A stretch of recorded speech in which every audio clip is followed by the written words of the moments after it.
Okay, I'm gonna try this again. Going out the other night, and I wasn't quite sure how the mic was gonna work out, and found out that it does not work at all. Oh, I'm sorry. Does not work at all with the chin bar up. At all. You know, the wind comes right off here, hits you right in the mouth. So I was trying to figure out what's better, chin bar up, screen open, bar, you know, down. And this time I'm just rolling with the windscreen up, chin bar down.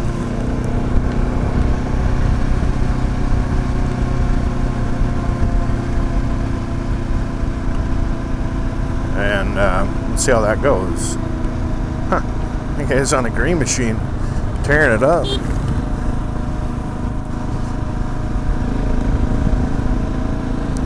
So yeah, as I gave you the walk around, this is the 2017 Husqvarna 701.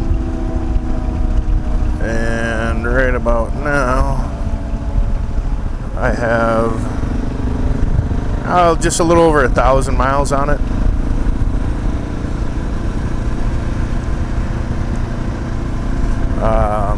Got it in January, ordered it from a dealer a couple, 3 hours away.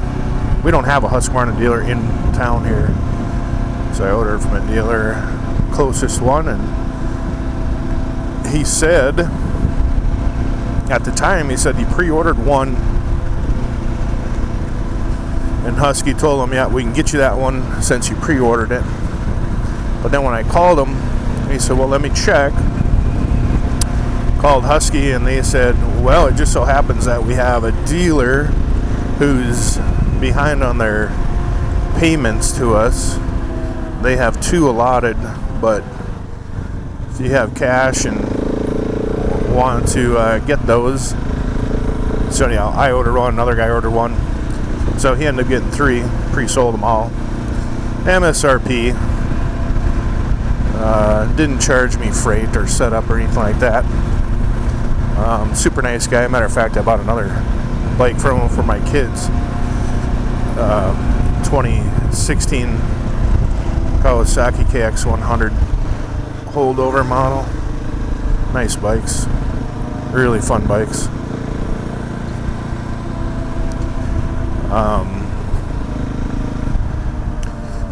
So yeah, to discuss the 701, I have a bunch of unusable videos from the other night because of the wind noise. Try this.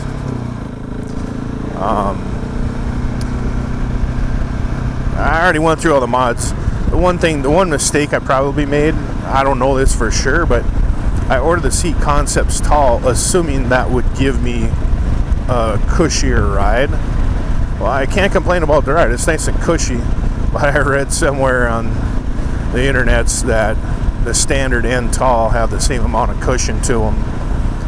I'm not sure how that could be, but whatever. So it's a little taller than I need.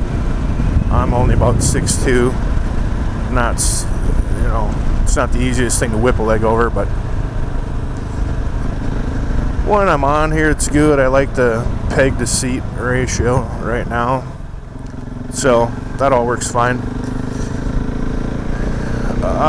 Yeah, so I guess getting to the wind noise, the 450 rally screen. This is a Nomad ADV Adventure Tower, and it's a pretty nice rig. I mean, obviously you can relocate all the important stuff, and then you can put in your power ports. I think I have 2 cigarette ports. I have 2 dual USB ports. I have 1 SAE port for whatever. I use that for like the moto pump or charging the battery. So that's, you know, probably mainly why I bought it. Plus I did want some chest protection to keep that out of the wind when you're cruising. I don't do a lot of single track, kind of more out in the open. So I like that it keeps it off my chest, but it definitely puts the wind right here at my microphone. Got 2 turntables and a microphone. Oh yeah, so the other night I decided to see how far I could go on a tank, and I was probably 25 miles out of town at a friend's place, and the light came on, and I was thinking I could make it, and I ended up running out right here, like a mile and a half from the gas station. And at that point, I think I had 125 miles total on the tank. So that was probably the worst mileage I've gotten with it. I mean, that's not even 40. It's probably a little less than 40 miles a gallon. Probably 36, 35. I don't know. Can't remember how big this tank is. 3.4 liter, maybe 3.3. But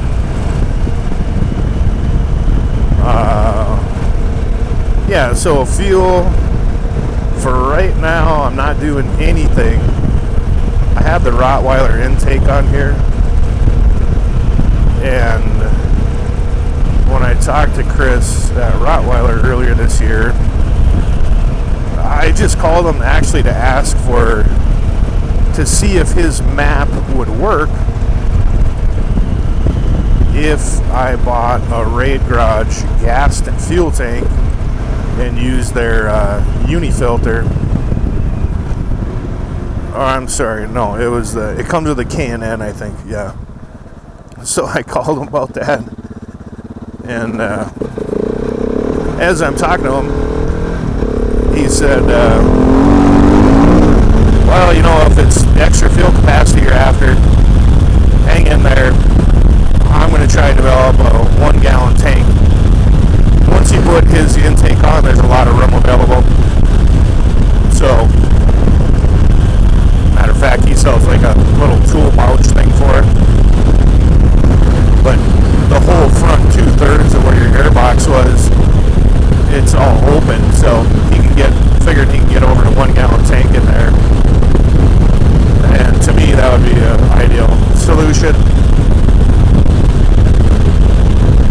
Another almost 4 liters. So we're on with 17 liters. It should get me anywhere I need to go.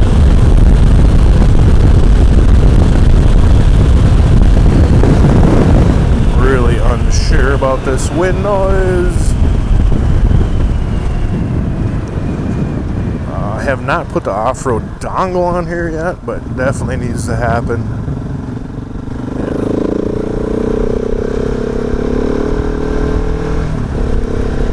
I was reading somewhere the Husky doesn't do as good a job as a KTM with the off-road dongle. I don't know if I can remember it right, but sounds like the rear is always off. The rear ABS is always off with the dongle, and then you can push the dash button to turn the front off as well. But definitely the rear is always off. So I'm not sure that I would need it the other way, but somebody mentioned just putting a switch in line with the off-road dongle so you can avoid that.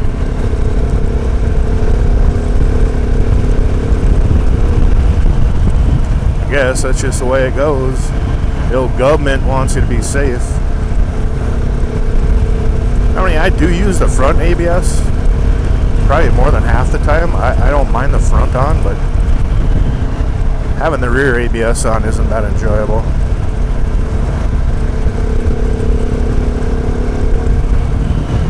Ever. So I think I'll get that shut off.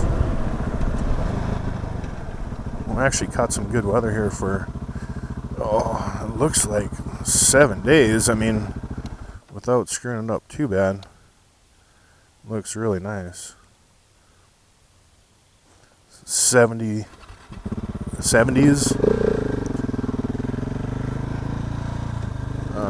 Right now we have nothing to speak of for wind.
of the way. I'm sure that's right in front of the video.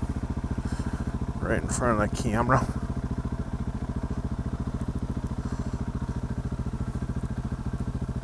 Oh, there's a killdeer on a nest.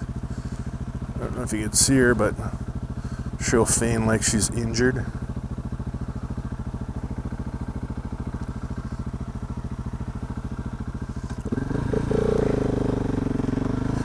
Okay. Things are drying up pretty well around here. We've had a bit of rain for the last week or so. Still see some water in the ditch.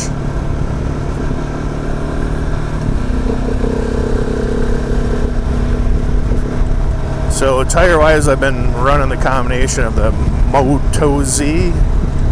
Motaz, not sure how a guy pronounces that. The Desert HT in the front, which is pretty aggressive, pretty hard sidewall. Aggressive knobby, a little bit loud on the highway, but obviously you like the grip when you're not. And then the rear is the Motaz Adventure Tractionator.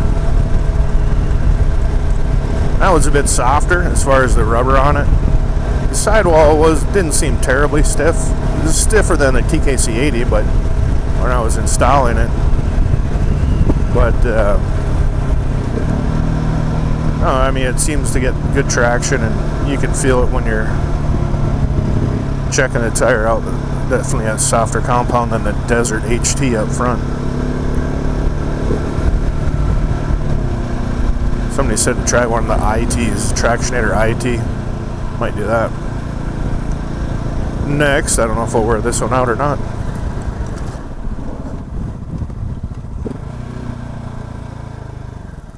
Usually a dog that jumps out at me here.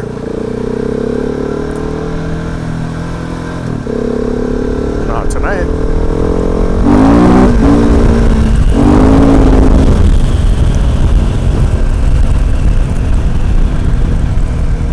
Definitely a high revving engine.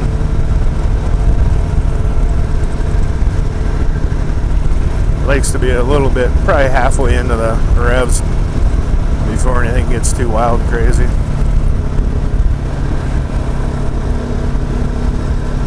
Yeah, they still have plenty of water out here.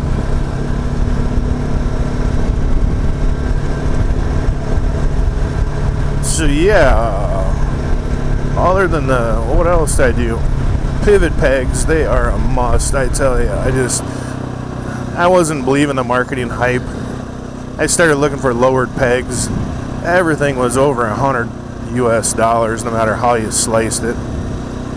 You know, 150, 180, this and that. So I decided to try the pivot pegs, and I read that you could lower them. They were reversible, but I got them, put them on, and just the fact that they pivot makes them feel lower. And then I bought a pair for my son's bike. Same issue, he needed lower pegs. There's nothing reasonably priced that looked any good, so I ended up putting them on his, and as I was looking at them, it made sense if you took them all the way apart, leaving the shaft installed on the bike, that you could switch them around and peg, you know, the platforms from side to side. So I switched the platforms around. It drops it ½ inch, probably more. So pretty sweet. Pretty nice solution.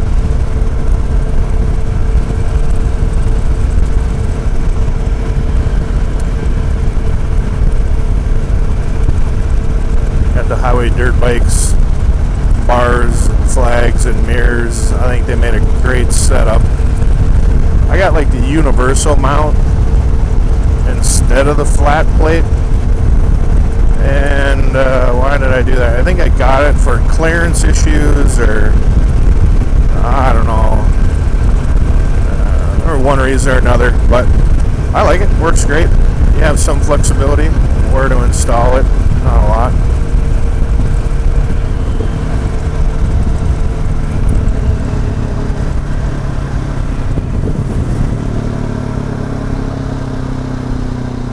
Mirrors are top shelf for 25 bucks.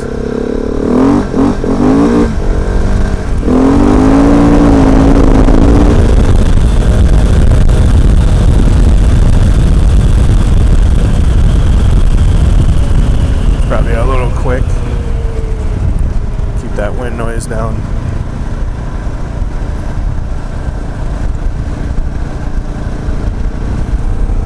So out for a Sunday drive.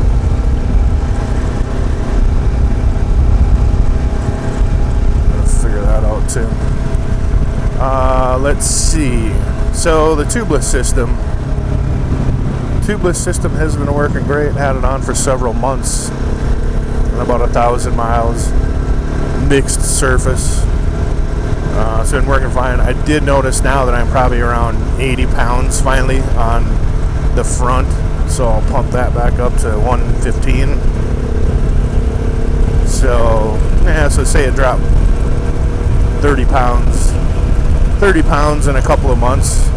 Sounds about right. I mean, they were saying, even tubeless says, you know, look to lose a half to a pound a day on that high pressure tube. So putting the cap indicators on there, which I kind of messed that up now that I was reading some more on the internet.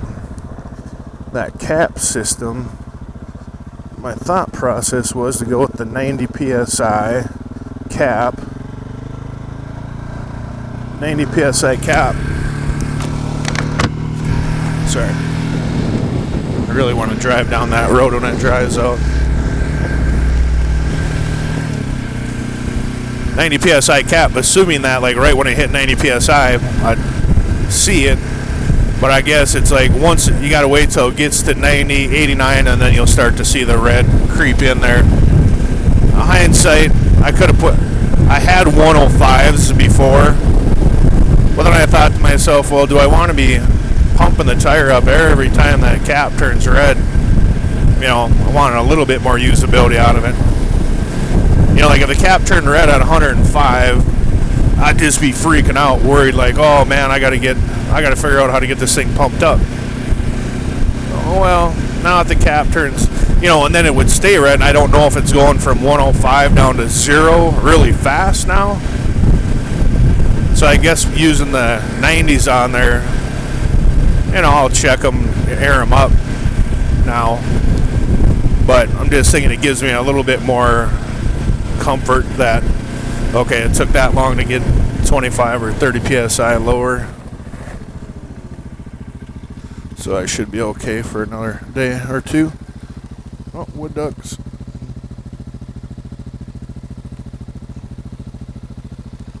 A lot of shrapnel in there.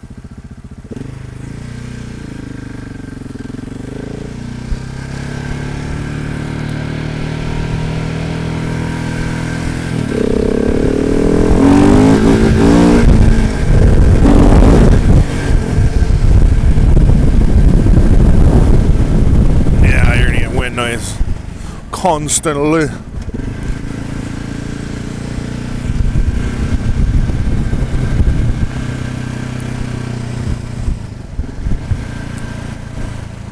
Oh, the other thing is I went through a procedure to cut off my levers the other day,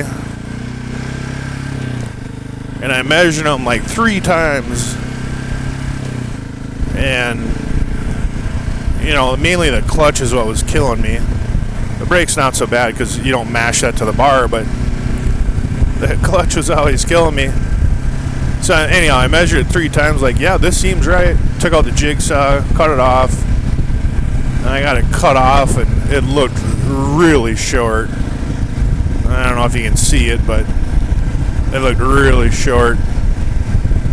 And I can get like 1 3/4 finger on there. The thing I didn't want was to leave any bit hanging over to smash it into my ring finger. You know, I wanted more clearance there than lever to pull on with 2 fingers.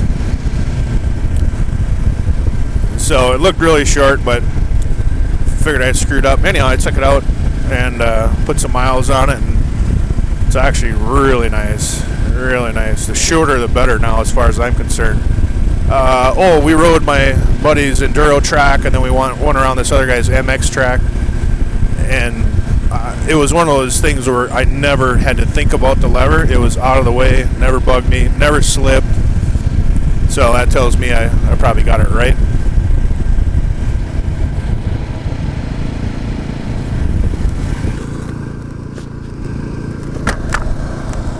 Even though I was really nervous that I cut it off too far.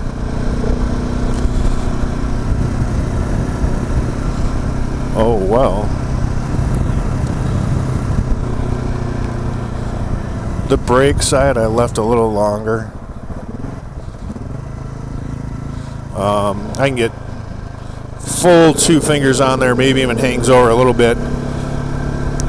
But I don't think I'd have a problem if I smashed that one in. You know, it would just barely touch my ring finger there.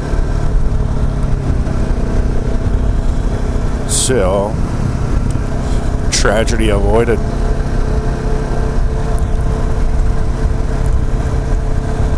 Oh, and I just got a RMA for my Senna 10 Charlie. I think I've had it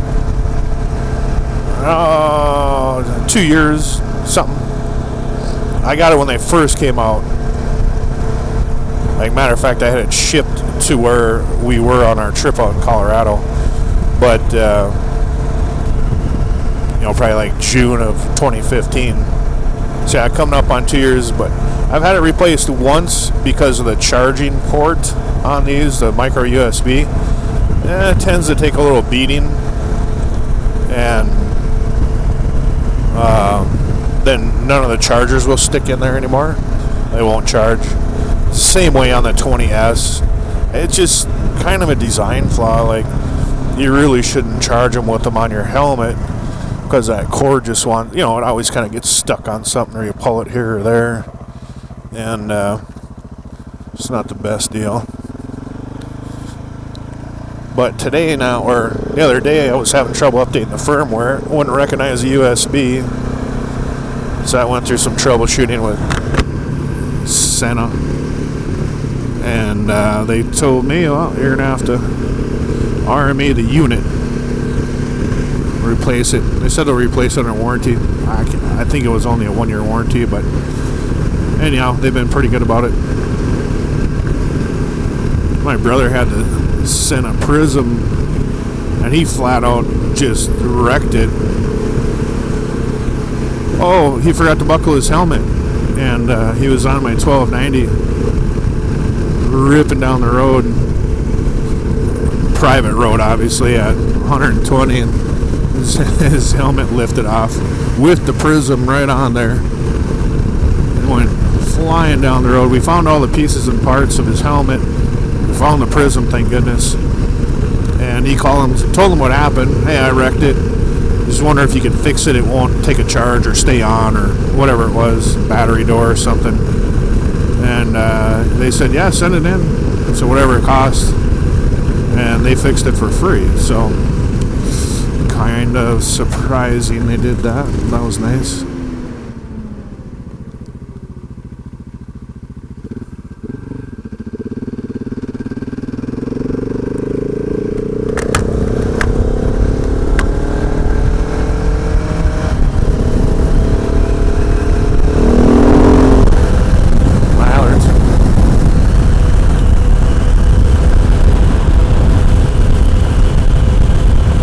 This is a Oxbow Country Club, south of town. A little ways, 20 miles.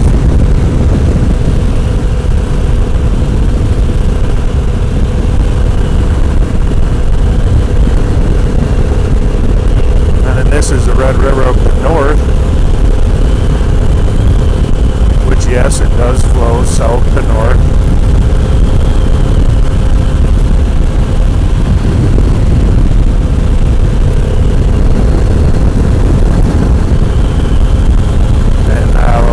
That will be in Minnesota.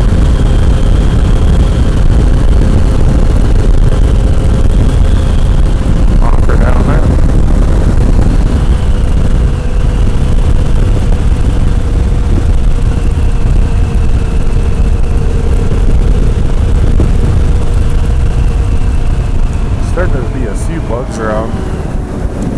full on mosquitoes yet.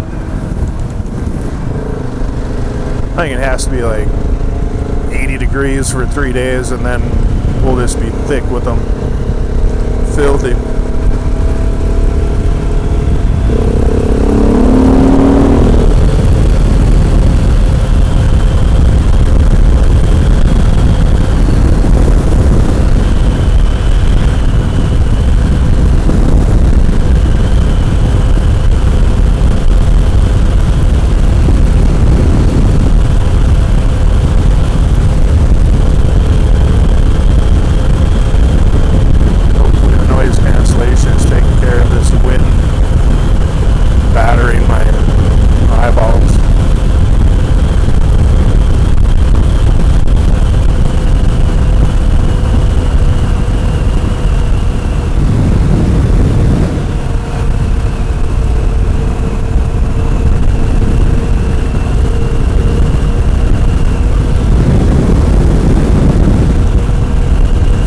Some of my favorite roads, there's farm equipment rolling everywhere.